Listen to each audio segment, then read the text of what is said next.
दर्पण हिंदी पाठमाला 8 पाठ 6 दादी माँ। कमजोरी ही है अपनी, पर सच तो ये है कि जरा सी कठिनाई पड़ते बीसों गर्मी, बरसात और वसंत देखने के बाद भी मेरा मन सदा नहीं तो प्रायः अन्ना सा हो जाता है। मेरे शुभचिंतक मित्र मुंह पर मुझे प्रसन्न करने के लिए आने वाली छुट्टियों की सूचना देते हैं और पीठ पीछे मुझे कमजोर और जरा सी प्रतिकूलता से घबराने वाला कहकर मेरा मजाक उड़ाते हैं। मैं सोचता हूँ, अच्छा अब कभी उन बातों को न सोचूंगा। ठीक है, जाने दो, सोचने से होता ही क्या है। पर बरबस मेरी आंखों के सामने शरद की शीत किरणों के समान स्वच्छ शीतल किसी की धुंधली छाया नाच उठती है। मुझे लगता है जैसे क्वार के दिन आ गए हैं। मेरे गांव के चारों ओर पानी ही पानी हिलोरे ले रहा है। दूर के सिवान से बहकर आए हुए मोथा और साई की अदगली घासें, घेवर और बनप्यास की जड़ें तथा नाना प्रकार की बरसाती घासों के बीज सूरज की गर्मी में खौलते हुए पानी में सड़कर एक विचित्र गंध छोड़ रहे हैं। रास्तों में कीचड़ सूख गया है और गांव के लड़के किनारों पर झाग भरे जलाशयों में धमाके से कूद रहे हैं। अपने अपने मौसम की अपनी अपनी बातें होती हैं। आषाढ़ में आम और जामुन न मिले, चिंता नहीं। अगहन में चिवड़ा और गुड़ न मिले, दुख नहीं। चैत के दिनों में लाई के साथ गुड़ की पट्टी न मिले, अफसोस नहीं। पर कुआर के दिनों में इस गंधपूर्ण झाग भरे जल में कूदना न हो तो बड़ा बुरा मालूम होता है। मैं भीतर हुड़क रहा था। 2-1 दिन ही तो कूद सका था, नहा धोकर बीमार हो गया। हल्की बीमारी न जाने क्यों मुझे अच्छी लगती है। थोड़ा थोड़ा ज्वर हो, सर में साधारण दर्द और खाने के लिए दिन भर नींबू और साबु। लेकिन इस बार ऐसी चीज नहीं थी। ज्वर जो चढ़ा तो चढ़ता ही गया। रजाई पर रजाई और उतरा रात 12 बजे के बाद। दिन में मैं चादर लपेटे सोया था। दादी माँ आए, शायद नहाकर आए थी उसी झाग वाले जल में। पतले दुबले स्नेह सने शरीर पर सफेद किनारी रहित धोती, सन से सफेद बालों के सिरों पर सद्यह टपके हुए जल की शीतलता। आते ही उन्होंने सर पेट छुए, आंचल की गांठ खोल किसी अदृश्य शक्तिधारी के चबूतरे की मिट्टी मुंह में डाली, माथे पर लगाए। दिन रात चारपाई के पास बैठी रहती, कभी पंख झलती, कभी जलते हुए हाथ पैर कपड़े से सहलाती, सर पर दालचीनी का लेप करती और 20 बार छू छू कर ज्वर का अनुमान करती। हांडी में पानी आया कि नहीं, उसे पीपल की छाल से छौंका कि नहीं, खिचड़ी में मूंग की दाल एकदम मिल तो गई है, कोई बीमार के घर में सीधे बाहर से आकर तो नहीं चला गया, आदि लाखों प्रश्न पूछ पूछ कर घर वालों को परेशान कर देती। दादी माँ को गवई गांव की 50 किस्म की दवाओं के नाम याद थे। गांव में कोई बीमार होता, उसके पास पहुंचती और वहाँ भी वही काम। हाथ छूना, माथा छूना, पेट छूना। फिर भूत से लेकर मलेरिया, सरसाम, निमोनिया तक का अनुमान विश्वास के साथ सुनाती। महामारी और विषुचिका के दिनों में रोज सवेरे उठकर स्नान करने के बाद लवंग और गुड़ मिश्रित जलधार, गुग्गल और धूप। सफाई कोई उनसे सीख ले।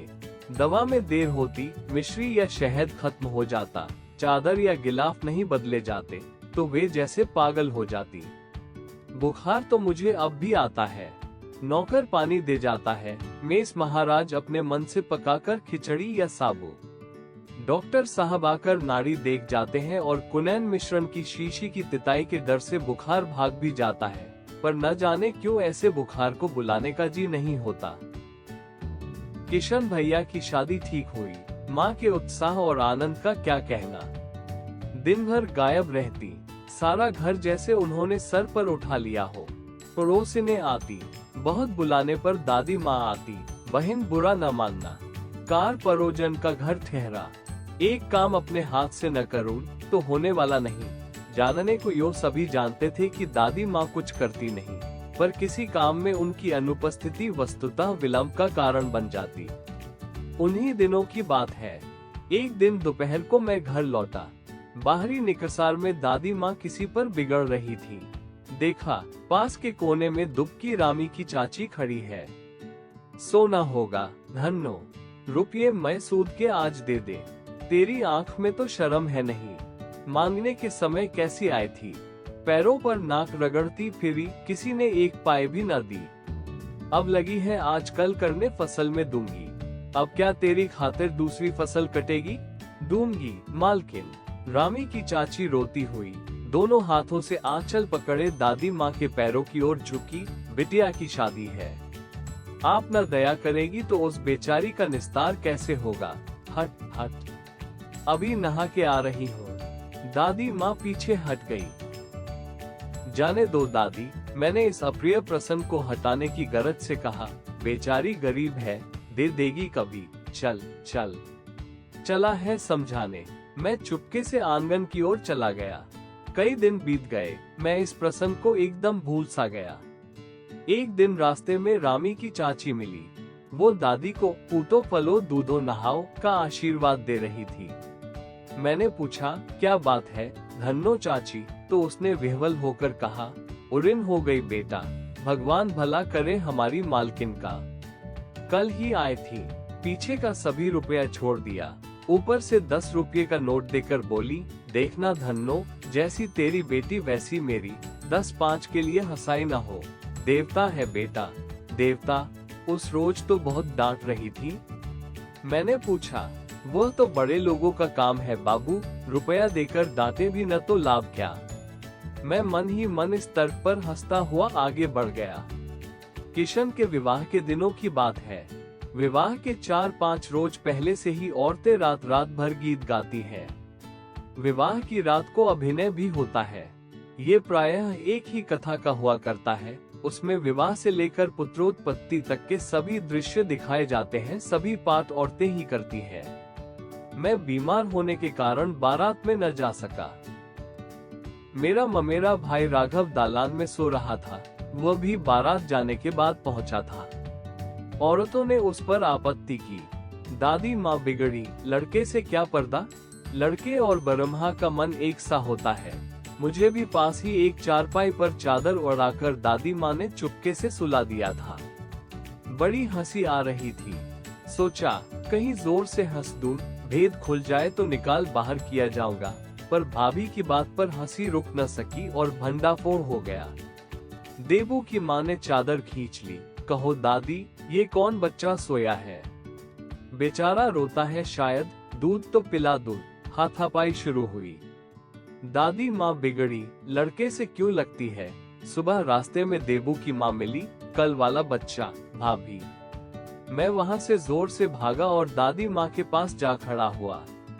वस्तुतः किसी प्रकार का अपराध हो जाने पर जब हम दादी माँ की छाया में खड़े हो जाते, अभयदान मिल जाता। स्नेह और ममता की मूर्ति दादी माँ की एक एक बात आज कैसी कैसी मालूम होती है। परिस्थितियों का वात्याचक्र जीवन को सूखे पत्ते सा कैसा नचाता है, इसे दादी माँ खूब जानती थी। दादा की मृत्यु के बाद से ही वे बहुत उदास रहती। संसार उन्हें धोखे की टट्टी मालूम होता। दादा ने उन्हें स्वयं जो धोखा दिया, वे सदा उन्हें आगे भेजकर अपने पीछे जाने की झूठी बात कहा करते थे। दादा की मृत्यु के बाद कुकुरमुते की तरह बढ़ने वाले, मुंह में राम बगल में छुरी वाले दोस्तों की शुभचिंता ने स्थिति और भी दावानडोल कर दी। दादा के श्राद्ध में दादी माँ के मना करने पर भी पिताजी ने जो अतुल संपत्ति व्यय की, वो घर की तो थी नहीं। दादी माँ अक्सर उदास रहा करती। माघ के दिन थे, कड़ाके का जाड़ा पड़ रहा था। पछुआ का सन्नाटा और पाले की शीत हड्डियों में घुसी पड़ती।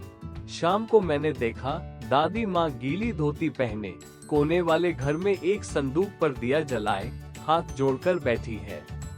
उनकी स्नेह कातर आंखों में मैंने आंसू कभी नहीं देखे थे। मैं बहुत देर तक मन मारे उनके पास बैठा रहा। उन्होंने आंखें खोली। दादी माँ, मैंने धीरे से कहा, क्या है रे, तू यहाँ क्यों बैठा है? दादी माँ, एक बात पूछें, बताओगी ना? मैंने उनकी स्नेहपूर्ण आंखों की ओर देखा। क्या है, पूछ, तुम रोती थी? दादी माँ मुस्कुराई, पागल, तूने अभी खाना भी नहीं खाया ना, चल चल धोती तो बदल लो। दादी माँ, मैंने कहा, मुझे सर्दी गर्मी नहीं लगती बेटा। वे मुझे खींचती रसोई में ले गई। सुबह मैंने देखा, चारपाई पर बैठे पिताजी और किशन भैया मन मारे कुछ सोच रहे हैं। दूसरा चारा ही क्या है, बाबू बोले, रुपया कोई देता नहीं? कितने के तो अभी पिछले भी बाकी है। वे रोने रोने से हो गए। रोता क्यों है रे? दादी माँ ने उनका माथा सहलाते हुए कहा, मैं तो अभी हूँ ही। उन्होंने संदूक खोलकर एक चमकती सी चीज निकाली। तेरे दादा ने ये कंगन मुझे इसी दिन के लिए पहनाया था। उनका गला भर आया। मैंने इसे पहना नहीं, इसे सहेज कर रखती आई हूँ। यह उनके वंश की निशानी है। उन्होंने आंसू पोंछकर कहा, पुराने लोग आगा पीछा सब सोच लेते थे बेटा। सचमुच मुझे दादी माँ शापग्रस्त देवी सी लगी। धुंधली छाया विलीन हो गई। मैंने देखा कि दिन काफी चढ़ आया है। पास के लंबे खजूर के पेड़ से उड़कर एक कौवा अपनी घिनौनी काली पांखें फैलाकर मेरी खिड़की पर बैठ गया। हाथ में अब भी किशन भैया का पत्र कांप रहा है। काली चींटियों सी कतारें धूमिल हो रही है। आंखों पर विश्वास नहीं होता। मन बार बार अपने से ही पूछ बैठता है, क्या सचमुच दादी माँ नहीं रही?